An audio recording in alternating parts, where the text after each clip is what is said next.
দর্শক শ্রোতা, আমার আজকের আলোচনার বিষয় 2025 সাল কেমন যাবে। 2025 সাল যোগ করলে 9 সংখ্যা হয়। নিউমারোলজিতে 9 সংখ্যাকে মঙ্গলের সংখ্যা বলা হয়ে থাকে। মঙ্গল বিষয়ে আমি আগেও আলোচনা করেছি। এবছর 5টি বড় ধরনের বিপর্যয় দেশে ঘটতে চলেছে, সেটির উপরেই আলোচনা করব। প্রথম, প্রাকৃতিক বিপর্যয়। দ্বিতীয়ত, অগ্নিকাণ্ড। তৃতীয়ত, টাকার দরপতন ও ডলার। চতুর্থ, মহামারী। পঞ্চম, খাদ্যশস্য। মূল আলোচনায় যাওয়ার আগে ছোট করে একটি গ্রহগত অবস্থান নিয়ে আপনাদের সঙ্গে কথা বলবো। ভিডিও বড় হয়ে গেলে আপনারা দেখতে চান না, বিরক্ত হন। চেষ্টা করব যথাসম্ভব ছোট করে বানানোর জন্যে। আমাদের জুন মাস থেকে 2024 সাল জুন মাস থেকে 2024-এর নভেম্বর মাস পর্যন্ত, 15ই নভেম্বর পর্যন্ত শনি বকরি ছিলেন, রেট্রোগ্রেড ছিলেন।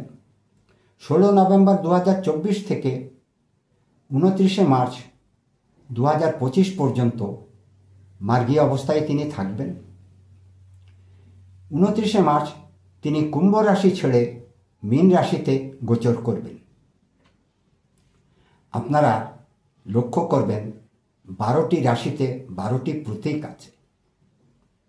এই প্রতীকগুলো শুধু শুধু একটি ছবি নয়, এগুলো অর্থপূর্ণ প্রতীক। মীন রাশির প্রতীক দুটি মাছ। মাছ মানেই পানির সঙ্গে সম্পর্ক, পানি ছাড়া মাছ বাঁচে না। মীন রাশি জল চিহ্নিত রাশি বা জলতত্ত্ব রাশি। এবারে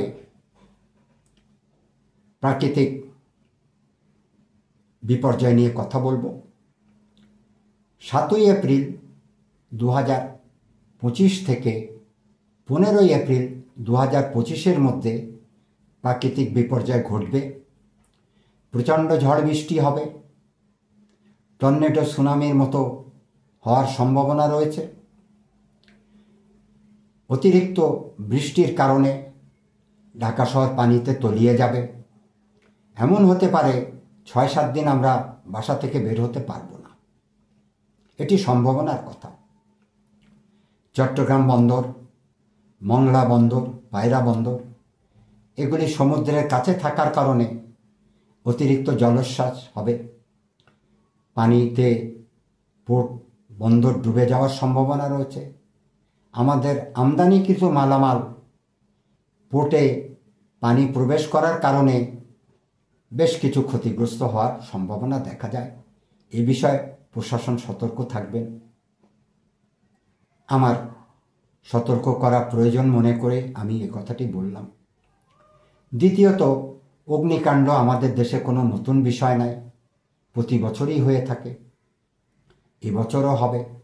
মঙ্গলের বছর, মঙ্গল ফায়ার এলিমেন্ট, অগ্নিতত্ত্ব, সুতরাং অগ্নিকাণ্ড হবে, এতে কোনো সন্দেহ নাই।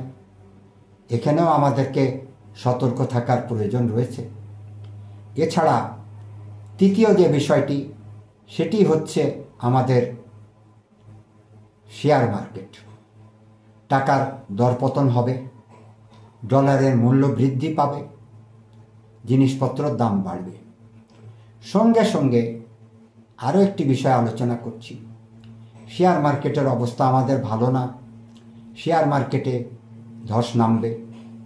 শেয়ার মার্কেটে যারা বিনিয়োগ করেন তাদের কাছে আমার অনুরোধ থাকবে, তাদেরকে আমি সতর্ক করতে চাই, তারা যেন খুব বুঝে শুনে বিনিয়োগ করেন, না হলে আর্থিক ক্ষতিগ্রস্ত হওয়ার একটা সম্ভাবনা রয়েছে। এরপরে যে বিষয়টি আলোচনা করব সেটি হচ্ছে আমাদের জাতীয় স্বাস্থ্য। মহামারীর একটা সম্ভাবনা দেখা যায়। 2020 সালে আমরা দেখেছি করোনার কারণে সারা পৃথিবীতেই একটা স্থবিরতা এসেছিল। 2025 সালে একটা সম্ভাবনা রয়েছে মহামারীর। আমাদের ডাক্তার, হাসপাতাল এগুলোকে প্রস্তুত রাখতে হবে। এটি অবশ্যই এপ্রিলের পরেই হওয়ার সম্ভাবনা দেখা যায়। আমার আরেকটি বিষয়, খাদ্যশস্য অত্যন্ত জরুরি বিষয়। আমার গণনা বলছে এবছর খাদ্যশস্যের ঘাটতি দেখা যাচ্ছে, হবার সম্ভাবনা রয়েছে। অতিরিক্ত বৃষ্টির ফলে আমাদের চাষাবাদে ক্ষতিগ্রস্ত হবে, আমাদের ক্ষেতগুলো পানিতে ডুবে থাকবে, ফসল নষ্ট হবে। সুতরাং প্রশাসনকে অনুরোধ করব, সতর্ক করব, তারা যেন পর্যাপ্ত খাদ্য মজুত রাখেন, যাতে জনগণের খাদ্যশস্যের অভাব না হয়। খাদ্যশস্যের সমস্যা হলেই অসাধু ব্যবসায়ীরা দাম বাড়িয়ে দেয়, জনগণের পকেট থেকে বেশি টাকা তারা আদায় করেন। আমরা এই সমস্ত ঘটনা জানি। সুতরাং আমাদেরকে যথাসম্ভব সতর্ক থাকার চেষ্টা করতে হবে। ছোট্ট করে আরেকটু গ্রহগত কথা বলবো। রাহু, শুক্র, বুধ, রবি, শনি এগুলি সবই মীন রাশিতে গোচর করছে। সবসময় রাশিতে গ্রহরা গোচর করেন, এটি নতুন কিছু নয়। তবে অনেক বছর পর পর এরকম রাশি গোচর করেন, যার কারণে প্রাকৃতিক দুর্যোগ, স্বাস্থ্য খাত, অনেক কিছু সমস্যা হয়ে থাকে। আপনাদেরকে সতর্ক করার চেষ্টা করেছি। এছাড়া আমাদের চন্দ্র কন্যা রাশিতে উত্তর ফাল্গুনী নক্ষত্রে 6 ডিগ্রিতে অবস্থান করবেন, তারও ফলাফল আমরা কিছু পাব। সূর্যগ্রহণ রয়েছে, চন্দ্রগ্রহণ রয়েছে। এ সমস্ত জ্যোতিষ বিজ্ঞানের এগুলোর ভিত্তিতে গণনা হয়ে থাকে। আজকে এই পর্যন্তই। আগামী ভিডিও দেখার অনুরোধ রইল।